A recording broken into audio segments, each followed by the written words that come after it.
ഇന്ന് നമുക്കൊരു പടത്തിന് പോകാം. ലവ് സ്റ്റോറിക്ക് ഞാൻ 2 ടിക്കറ്റ് എടുത്തിട്ടുണ്ട്. ഏത് ഷോയ്ക്കാ? 3 മണിക്കുള്ള മാറ്റിനിക്ക്.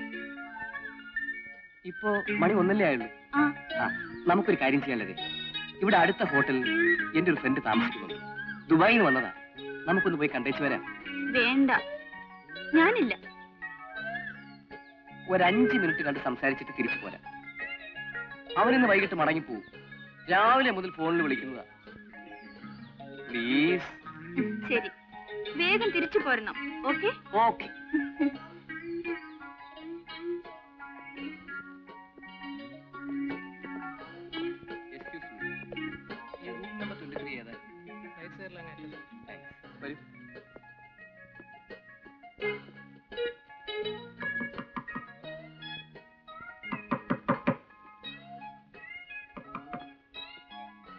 ഹലോ, ഇതാരും മോഹനോ?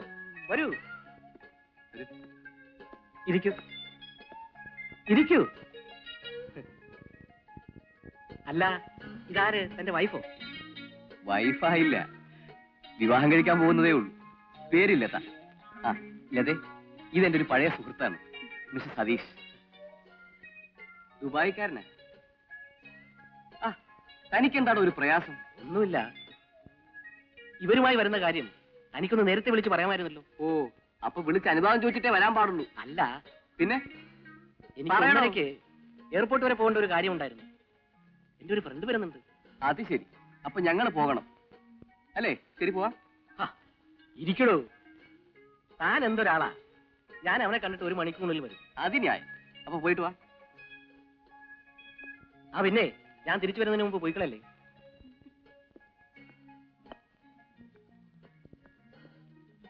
വേണ്ടായിരുന്നു, നമുക്ക് പോകാം. അത് ശരിയല്ല. ഇനി അവൻ വന്നിട്ട് നമുക്ക് പോകാം.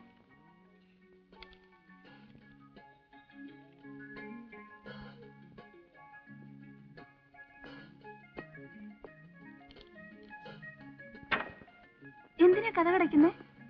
അതെ, ഹോട്ടലല്ലേ, വരുന്നവരും പോകുന്നവരും ഒക്കെ നോക്കിക്കൊണ്ട് പോവും. പ്രത്യേകിച്ചും ഒരു പെണ്ണിരിക്കുന്ന കണ്ടാൽ.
കളക്ഷൻ ഇടാ.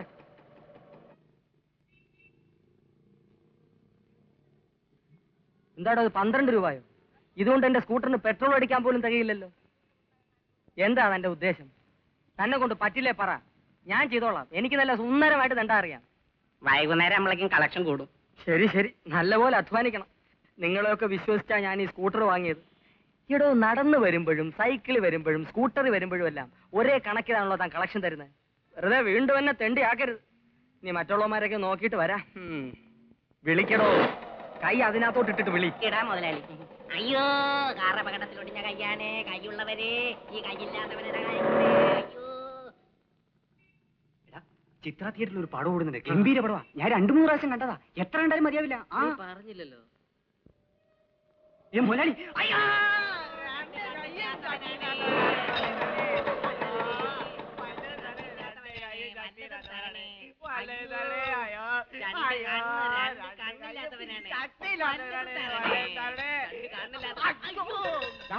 ആര് പറഞ്ഞാ രണ്ടുപേരും കൂടെ ഒരുമിച്ചിരുന്ന് തണ്ടാൻ? മുതലാളി, 2 പേരും ഒരുമിച്ചിരുന്നാലേ കളക്ഷൻ കൂടൂ. ആഹാ, എടോ, തെണ്ടുന്നതിനെ കുറിച്ച് താൻ കൂടുതലൊന്നും എന്നോട് പറയരുത്. എവിടെ ഇരുന്ന് എങ്ങനെ തന്റെ ആ കളക്ഷൻ കൂടുമെന്ന് എനിക്കറിയാം. തന്നെ പഠിപ്പിക്കരുത്. നീ ആശുപത്രിക്ക് പോ. കളക്ഷൻ ഇട്.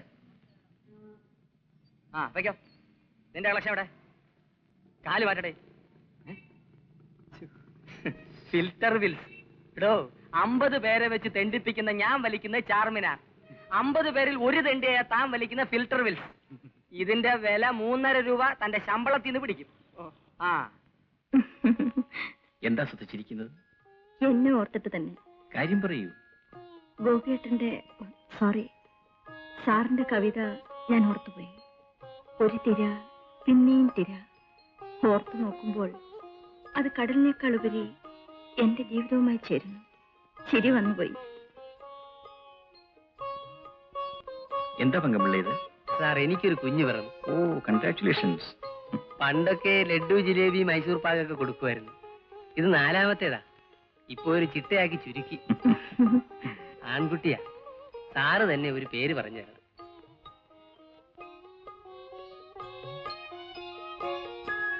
രാജൻ നിൽക്കുന്നതാ നല്ലത്. വേണ്ട രവി. രാജൻ രവി. രാജൻ നിൽത്താ മതി. രവി രവി രവി രവി. കല്യാണം കഴിഞ്ഞില്ല, അതിനു മുമ്പ് കുഞ്ഞിന്റെ പേരിനെ ചൊല്ലി നമ്മൾ നടക്കുന്നത്. പങ്കമുള്ള ഒരു കാര്യം ചെയ്യും. രാജനെന്നോ രവിയെന്നോ ഏതെങ്കിലും ഒരു പേരിട്ടോളൂ. രണ്ടും നല്ല പേര്. ശരി. ഒന്നും മറന്നില്ലല്ലേ?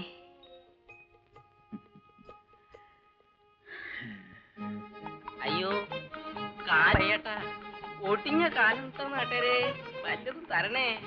ഓ ഒട്ടിഞ്ഞ കാലാണേ, വല്ലതും തരണട്ടോ നാട്ടരെ.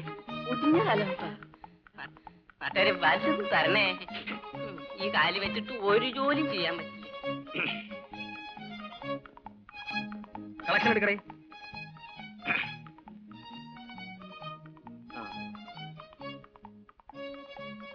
21 രൂപയോ? ഞാൻ കാറ് വാങ്ങിച്ചിട്ട് എന്ത് കാര്യം? നിന്റെ കളക്ഷൻ ഇപ്പോഴും പഴയ സൈക്കിളിന്റെ ലെവലിൽ തന്നെയല്ലോ. ദിവസവും ഇങ്ങനെ 20-30 തന്നാൽ എങ്ങനാ? കാറിന് പെട്രോൾ അടിക്കണ്ടേ? ശമ്പളക്കാർക്ക് ശമ്പളം കൊടുക്കണ്ടേ?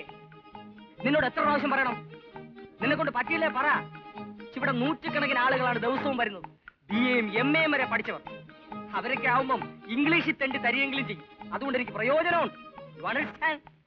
ഇത്രയും കിട്ടുന്ന ചങ്ക് പൊട്ടിയിരുന്നു മുതലാളി. ആ മിസ്റ്റർ രാജൻ, യവനെ ഇവിടെ വേണ്ട. യവനെ ബസ് സ്റ്റാൻഡിലോട്ട് മാറ്റണം. ബസ് സ്റ്റാൻഡിലുള്ളവനെ റെയിൽവേ സ്റ്റേഷനിൽ, സ്റ്റേഷനിലുള്ളവനെ ബീച്ചിലോട്ട്, എല്ലാത്തിനെയും ഒന്ന് ട്രാൻസ്ഫർ ചെയ്യണം. എങ്കിലേ അവന്മാരൊക്കെ പഠിക്കൂ. കമാ. ആ മിസ്റ്റർ രാജൻ സർ, ആ BA-ക്കാർ 2 പേര് വന്നിട്ടില്ലേ? അവരെ നാളെ വേഷം മാറ്റി എയർപോർട്ടിലോട്ട് അയക്കൂ. Yes sir. കയറൂ. സൗകര്യമില്ലെന്ന് പറഞ്ഞില്ലേ?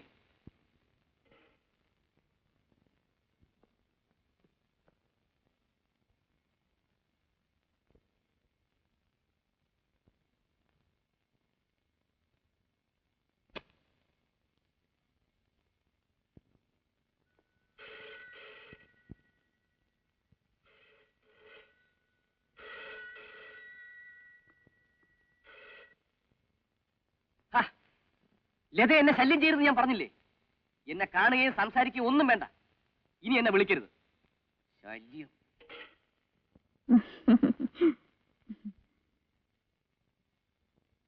എന്താ ഗേൾഫ്രണ്ടുമായി പിണങ്ങിയോ?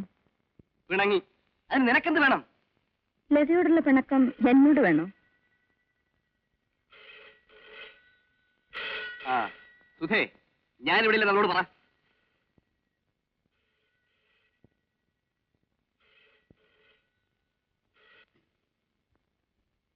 എവിടെ ഇല്ല.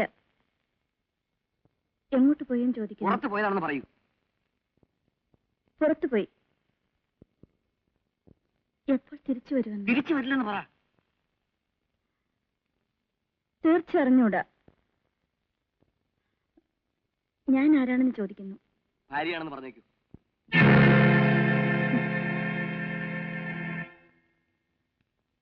ഞാൻ പഴയ വേലക്കാരി തന്നെയാണ്. അദ്ദേഹത്തോട് എന്നെ ഒന്ന് കാണാൻ പറയണം. എന്നെ ഒന്ന് കണ്ടില്ലെങ്കിൽ പിന്നെ ഒരിക്കലും കാണേണ്ടി വരില്ലെന്ന് പറഞ്ഞേക്കൂ. കരയണ്ട കുട്ടി. ലത എവിടെ ഉണ്ടാവുമെന്ന് പറയൂ. അദ്ദേഹം അവിടെ വരും. ആ ശരി, അവിടെ ഇരിക്കൂ. ഉടൻ തന്നെ വരും.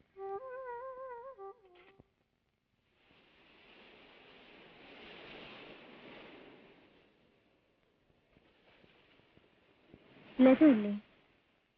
അതെ. എന്നെ അറിയുമോ? അന്ന് ബീച്ചിൽ വെച്ച് ലതയെ മോഹൻ എനിക്ക് പരിചയപ്പെടുത്തി. ഇപ്പൊ ഓർക്കുന്നു. ഇവിടെ ഞാൻ ലതയെ കാണാൻ തന്നെ വന്നതാണ്. അല്പം മുമ്പ് ലത ഫോണിൽ സംസാരിച്ച എന്റെ കൂടെയാണ്. വേലക്കാരി എന്ന് പറഞ്ഞത്? അതെ, അത് ഞാൻ തന്നെയാണ്. കണ്ടിട്ട് അങ്ങനെ തോന്നുന്നില്ലല്ലോ. ഒരു കണക്കിൽ നമ്മളെല്ലാവരും വേലക്കാരികൾ തന്നെയല്ലേ? ആ, അത്യാവശ്യമായി മോഹനെ കാണണമെന്ന് പറഞ്ഞല്ലോ. എന്താ കാര്യം?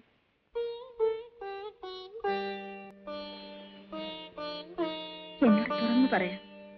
ലതയെപ്പറ്റി മോഹൻ എന്നോട് പറഞ്ഞിട്ടുണ്ട്.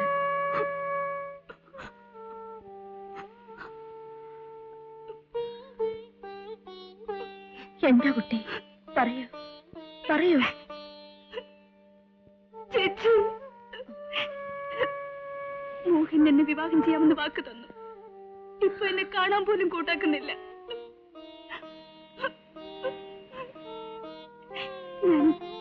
ഞാൻ ഗർഭിണിയാണ് ചേച്ചി. ചേച്ചി, മോഹനോട് പറയണം എന്നെ വിവാഹം കഴിക്കാൻ. ഇല്ലെങ്കിൽ ഞാൻ ആത്മഹത്യ ചെയ്യും ചേച്ചി.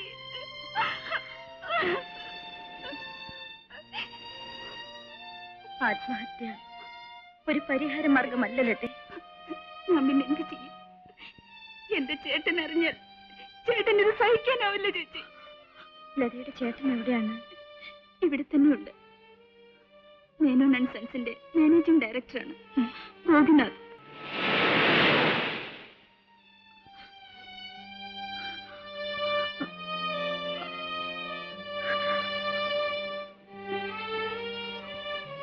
ചേച്ചിക്ക് എന്റെ ചേട്ടനെ അറിയാമോ? ഇല്ല ഇല്ല. ചേച്ചി എന്താ ആലോചിക്കുന്നത്? ഒന്നുമില്ല. ലത വിഷമിക്കണ്ട, സമാധാനമായി പൊയ്ക്കോളൂ. ധൈര്യമായി പൊയ്ക്കോളൂ. എന്റെ ജീവൻ കൊടുത്താണേൽ പോലും ഞാൻ നിന്നെ സഹായിക്കാം. പൊയ്ക്കോളൂ.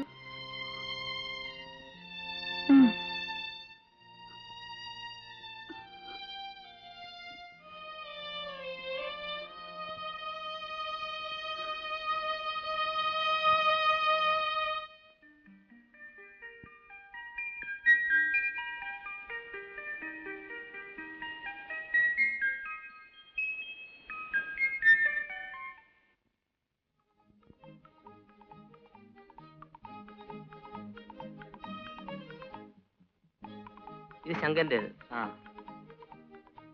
കൊള്ളാം. ഇത് നാണുന്റേത്.